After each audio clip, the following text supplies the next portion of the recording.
This is how to set up the Facebook live stream, going through Facebook's software, and then to get OBS ready to connect to it.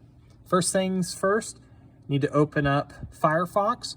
Google Chrome is currently set up for the Spanish church. The last time they were in here, it's on their user account. So you need to make sure that you use Firefox. It's the orange icon. And up here on the top left, we have this live bookmark. Click live bookmark, and that will take you to the Facebook creator live stream. We go live on Facebook. We have two options. We want to go live.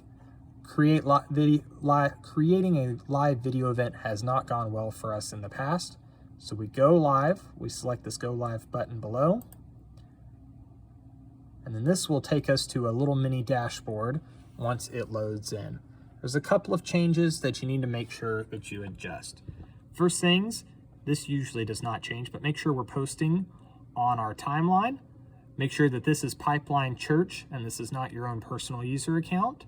If this is your user account and you don't have time to switch it, you might be able to say post on to a timeline, but ideally then you would go over, you would select the user account, and if your personal account is right here, you just click this switch button and it'll switch over to the Pipeline Facebook page. So make sure we're streaming to Pipeline Church, that's the host. When are we going live? Usually you do not want to go live now. You'll want to hit the drop down and you say, we want to go live later. I'm doing this in the afternoon, but if you're coming in on a Sunday morning, I think you can only set this up a day or two in advance, but just Sunday morning, select later, make sure it's that date, and scroll down until you find 10:30. You have to scroll a decent amount, but just select 10:30 a.m. And then whenever it hits that time, it will automatically go live. We're gonna go ahead and leave that for the time that it is. In the OBS software video, I talked about if you need a stream key, this is where you find it. So it's in the middle of the page. All you need to do is you would just click copy, and you would go back down to OBS, and then you would hit settings. And again, the stream key is the password that lets Facebook know the signal that we're sending, what channel it belongs to, and that we're authorized to send it there.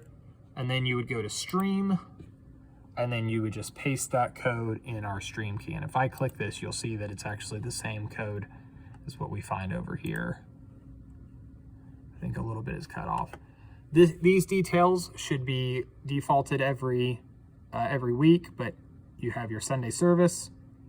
Join us each Sunday. This is already defaulted, and you shouldn't have to change that. If you want to, you can edit post details. So if it's a memorial service, you can just hit edit post details, and then you can just say whoever's name, their service, and then a description. Both fields are required. It will not let you save if you don't have both these in.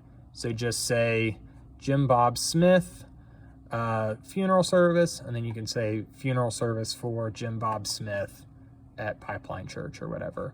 Make sure you hit save, and that will update. If you don't want to save it, like right now I'm just going to hit X, I'm going to save there.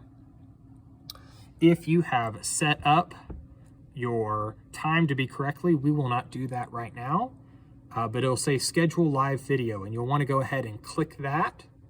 Or actually, I believe, well, let's see what it says. I'm going to set a time much later. So we're going to go ahead and schedule live video. And it says our video has been scheduled for the time. And now people on Facebook can actually see. And now what it's waiting for right now, we cannot manually start the live video because a video source is required. And then we have our little preview window here. At this point, we have a countdown of how long until it will start live streaming. At this point, we go to OBS. We'll close out of any menus that we have open, and we can start streaming. It has to connect. It's going to authenticate that stream key. But once that turns blue and it says stop streaming, we can go over to Facebook and we see our video. It's getting the right one. So if on the preview monitor, I'm going to switch between it a few times. There is about a 10-second delay between what happens reality and when it gets to Facebook. You'll see there the changes going. And then This manually start live video, whenever this time is hit, so if you selected 10:30 a.m., will automatically transfer over at 10:30 a.m. So make sure that whatever video you have sent here might need to be your Pro Presenter welcome or countdown button, but just make sure that you have it set up or that you have a good frame set up for what camera it is. That is how to operate the Facebook live stream and set up for streaming a live Sunday service or any other service.